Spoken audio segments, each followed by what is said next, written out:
ہم تو گالی دے کے بھی کہتے ہیں نا چل کیا ہو گیا, گالی دی ہے نا.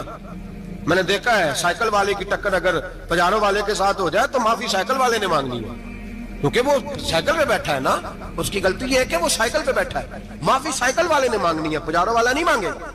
ہو سکتا ہے سائیکل والا اٹھ کے کہے جناب مجھ سے غلطی ہو گئی, مجھے پتہ ہی نہیں تھا کہ آپ تھے, ورنہ میں آپ کے آگے نہ آتا. سائیکل والا مجبور ہے کیونکہ اس کے پاس پجارو نہیں, اور پجارو والا تو شیشہ نہیں نیچے کرتا, کہتا دھوپ آئے گی, گاڑی بڑی مشکل سے ٹھنڈی کی ہے. نیچے اتر کے ملازم کہتا ہے اس کو پوچھو اگر کوئی 200-400 کا نقصان ہوا تو 500 دے دو. مزاج ہے. امام اعظم ابو حنیفہ رحمۃ اللہ علیہ عالم, حقوق العباد کا چھوٹی چھوٹی, آپ کے شاگردوں میں سے کسی کے چہرے پر شکن آتا تو 20 بار پوچھتے کوئی پریشانی ہے میرے بیٹے کو, کیا ہو گیا. ساری زندگی سایہ دار شجر کی طرح گزاری, ساری زندگی شاگردوں پر مریدوں پر محبت کا سائبان رہا, ٹھنڈی چھاؤں رہی امام صاحب کی. امام اعظم ابو حنیفہ رحمۃ اللہ تعالی علیہ گلی سے گزر رہے تھے, لکڑی کے جوتے پہنا کرتے تھے, کھڑاؤں. ایک نوجوان بچے کے پیر پہ پیر آ گیا تو کہنے لگا امام اللہ سے ڈر جا. یہ لفظ گئے تو امام صاحب کی چیخ ہی نکل گئی. کئی گھنٹے بے ہوش رہے. لوگوں نے کہا حضور کیا ہوا؟ فرمانے لگے تم نے سنا نہیں, چھوٹے چھوٹے جوان بھی کہتے ہیں کہ ابو حنیفہ اللہ سے نہیں ڈرتا, اللہ کی مخلوق کہتی ہے نہیں ڈرتا. اگر یہ کہہ رہے ہیں تو میرا کیا بنے گا. کئی دن روتے گزر گئے. لوگ اس بچے کو لائے, آگے کہنے لگا حضور آپ تو پریشان ہو گئے, میں نے تو محاورتاً کہا تھا, محاورتاً کہا تھا کہ آپ اللہ سے نہیں ڈرتے. فرمانے لگے بیٹے مجھے محاوروں کا نہیں پتا, جب رب کے خوف کا نام آتا ہے تو جملے سیدھے میرے دل سے جا کے ٹکراتے, سیدھے دل سے جا کے ٹکراتے. گلی سے گزر رہے, لکڑی کے جوتے پہنے, کھڑاؤں, بارش ہے, کیچڑ ہے. ایک دیوار کے قریب سے گزرے تو تھوڑا سا کیچڑ اڑ کے نا تو دیوار پہ پڑ گیا. یہاں ٹرالی والا ساری دیوار توڑ جاتا ہے اور کہتا ہے چلو میں نے کون سا جان بوجھ کے کیا ہے. یہاں لوگوں کا گھر توڑ جاتے ہیں, کہتے ہیں چلو بتاؤ کتنا خرچہ آیا تھا. فوری طور پہ لوگ ماننے کو تیار ہی نہیں. امام صاحب کے پیروں سے, یہ باریکی سمجھے, یہ حقوق العباد کا مسئلہ ہے. جو جاننے والے ہوتے تھے ان کا یہ طرز زندگی تھا. کیچڑ اڑا پیروں سے اور ایک آدمی کی دیوار پہ پڑ گیا. امام صاحب کھڑے ہیں, سوچ رہے کروں تو کیا کروں. شاگرد ساتھ ہے, حضرت جی کیا پریشانی ہے؟ آپ فرمانے لگے میں نے اس کی دیوار گندی کر دی ہے, صاف نہ کروں تو بھی ظلم ہے, اور اگر صاف کروں تو دیوار کچی ہے. جب صاف کروں گا تو کچھ مٹی اتر جائے گی, تو کسی کے گھر کی مٹی اتارنا یہ بھی ظلم ہے. اب میں دو پریشانیوں میں الجھ گیا ہوں, کدھر جاؤں؟ کہا حضرت جی پھر. فرمایا اس کے دروازے پہ دستک دو. دروازے پہ دستک دی تو جو بندہ باہر آیا وہ مجوسی تھا, آگ کی پوجا کرنے والا تھا. امام صاحب کہنے لگے مجھے جانتے ہو؟ کہنے لگے حضور سارا کوفہ جانتا ہے, سارا بغداد جانتا ہے, ساری دنیا جانتی ہے آپ مسلمانوں کے امام ہیں, لوگ جانتے. آپ نے فرمایا یار مجھ سے غلطی ہو گئی ہے. وہ کیا؟ آپ فرمانے لگے میں اپنے انداز میں گزر رہا تھا, بوڑھا آدمی ہوں, خیال نہیں آیا, تھوڑا کیچڑ اڑ کے تیری دیوار پہ لگ گیا ہے. میرے بھائی یہ کوئی فرشتے تھوڑی تھے, یہی زمین پہ بسنے والے لوگ, احتیاط والے لوگ. ہم لوگوں نے پتہ نہیں اپنا مزاج اتنا سخت کیوں بنا لیا ہے. کتنے لوگوں کو لتاڑ کے, کتنی پگڑیاں اچھال کے, کتنے حقوق العباد ضائع کر کے بھی ہم اسی طرح کے مطمئن ہیں. کہاں سے تسلی لاتے ہیں ہم, کہاں سے اپنے آپ کو ٹھنڈک دیتے ہیں, کیسے اپنے آپ کو ہم سکون دے لیتے ہیں کسی کو تکلیف دے کے. کس طرح سکون کی نیند آتی ہے جب کوئی پریشان ہوتا, کیوں ہمارا دل پتھر ہو گیا. اعلیٰ حضرت فرمایا کرتے تھے جا کسی سے جا کے علاج کرا, تیرے سینے میں جو دل دھڑک رہا ہے وہ سخت ہو گیا, جا کسی سے جا کے اس کی دوائی کھا, تجھے خیال ہی نہیں آتا تڑپتے لوگوں کو دیکھ کر, جا کے علاج کرا. اگر ایسے ہی مر گیا تو حالات تیرے حق میں اچھے نہیں ہوں گے. حضرت امام صاحب تڑپ رہے ہیں اور اس شخص کے سامنے آہوزاری کر رہے ہیں جو مجوسی بھی ہے, غریب بھی ہے, کچے گھر میں رہتا ہے. فرمایا یار بتاؤ کیا کروں. امام صاحب باتیں کر رہے ہیں تو وہ آدمی حیرت میں کھو گیا, کبھی دیوار دیکھتا, کبھی اپنا آپ دیکھتا, کبھی امام صاحب کو دیکھتا, دائیں بائیں دیکھتا. پسینے آنے لگے, پتہ نہیں کیا سوچوں کا مد و جزر چلنے لگا, کہاں بات گئی, کہاں تک اس کی سوچ گئی, کہاں پلٹ کے آئی. کہنے لگا امام صاحب میں تو چوک میں رہتا ہوں, روزانہ پتہ نہیں کتنی گاڑیاں مٹی برسا جاتی ہیں, کبھی کوئی نہیں آیا, آپ کو کیا ہوا؟ آپ فرمانے لگے مجھے کسی کا نہیں پتا, مجھے تو میں نے جو قرآن حدیث پڑھا ہے مجھے تو ڈر آ رہا ہے, مجھے بتا تو معافی دیتا ہے کہ نہیں, تیری دیوار صاف ہوگی کہ نہیں. کہنے لگا حضور دیوار کو چھوڑے, پہلے کلمہ پڑھائے, میرا دل تو صاف کر دے. کہنے لگا اتنا میٹھا دین, اتنا پیارا دین, اتنا خوبصورت دین کہ غریب کی دیوار پر کیچڑ لگ جائے اور آپ کو اتنی تکلیف ہو, میں اس دین سے دور کیوں ہوں. یہاں روز یورپ کہتا ہے کہ مسلمان جھوٹی شادیاں کرتے ہیں, دنگا فساد کرتے ہیں, نیشنلٹی لینے کے لیے جھوٹ بولتے ہیں,